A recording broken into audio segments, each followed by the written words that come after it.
Good morning and welcome to the Breakfast Rundown with me, Zulfick Farzan. It's a gloomy and wet Monday morning, and yet some important stories are happening here at home and across the world. Now let's start off with something that started off actually several months ago by a decision taken far away in the West, a decision taken by US President Donald Trump. Now what was that decision? The decision was to impose reciprocal tariffs on a plethora of nations that the US is trading with.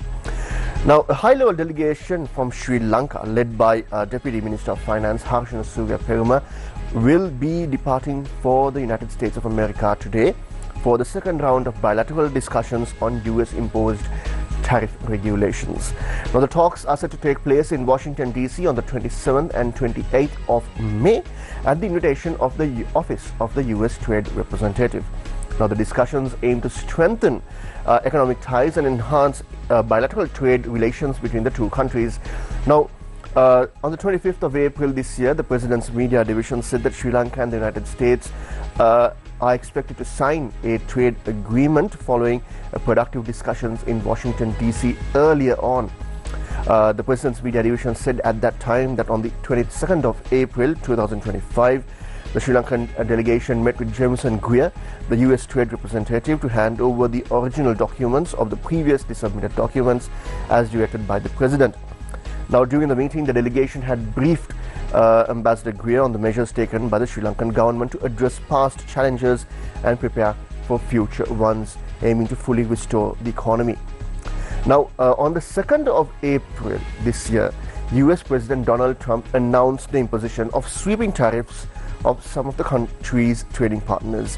Now, President Trump highlighted that Sri Lanka imposed an 88% tariff on goods imported from the United States. In response, the executive decision by the U.S. President stipulates that the U.S. will impose a 44% tariff on goods imported from Sri Lanka. Now, days later, President Donald Trump announced a 90-day pause for countries hit by these tariffs. Trump said he was authorizing a universal lowered reciprocal tariff of 10% as negotiations continued. Now, Sri Lanka is not the only country that is engaged in negotiations. Many other countries, including the EU bloc, have also started negotiations with the United States. Now, the deadline for submitting campaign income and expenditure reports related to the local government elections will expire tomorrow, according to the Election Commission of Sri Lanka. The Commission has formally notified that all political party secretaries, candidates and independent groups of this requirement to submit their financial disclosures immediately. These reports must be handed over to the respective district secretariat officers or the district returning officers. Now, New Zealand's Deputy Prime Minister is in Sri Lanka. He's also the Foreign Minister of New Zealand, Winston Peters. He is scheduled to meet with Sri Lanka's Foreign Minister, Vijitha Herath, today as part of his official engagement to the country. Now, Peters arrived in Sri Lanka on Saturday night, marking the beginning of a diplomatic tour aimed at strengthening bilateral relations between the two countries. During his stay, the Deputy Prime Minister of New Zealand is also expected to hold high-level discussions with President Anura Kumara Dissanayake and Prime Minister Harini Amarasuriya.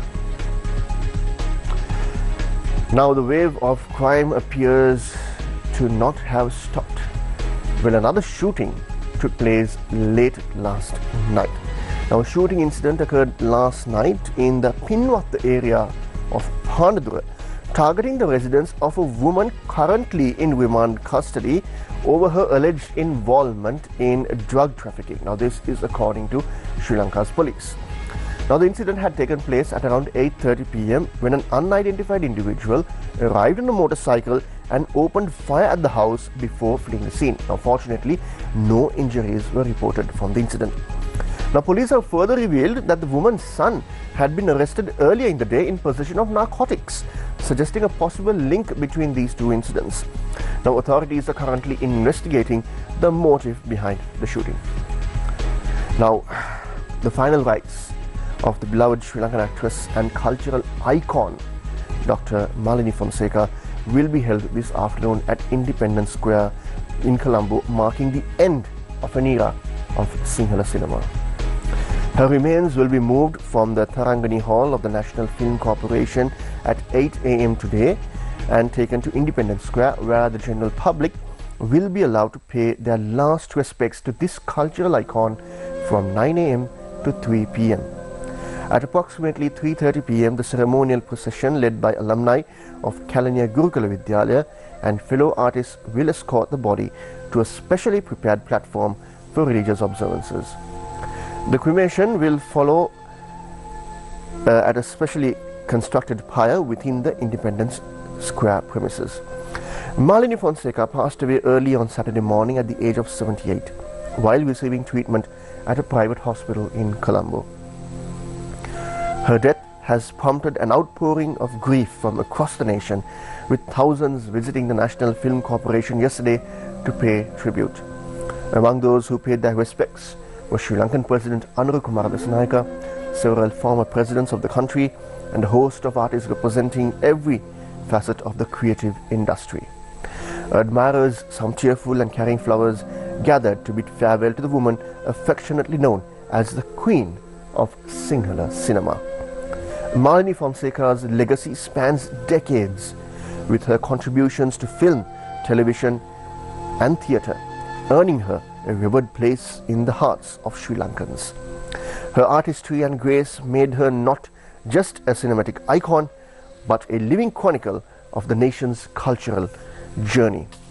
At the same time, special security measures are in effect today around Colombo's Independence Square in light of the final rites of the late Dr. Malini Fonseka, the iconic actress and a national treasure of Sri Lankan cinema. According to police, the security operation will be in place from this morning until 7 p.m. The arrangements include heightened police presence and a special traffic management plan to accommodate large crowds expected to attend the public farewell to this cultural icon. Moving on, showers or thunder showers will occur at several places in the sea areas of the coast extending from Puttalam to Hambantota, via Colombo and Galle.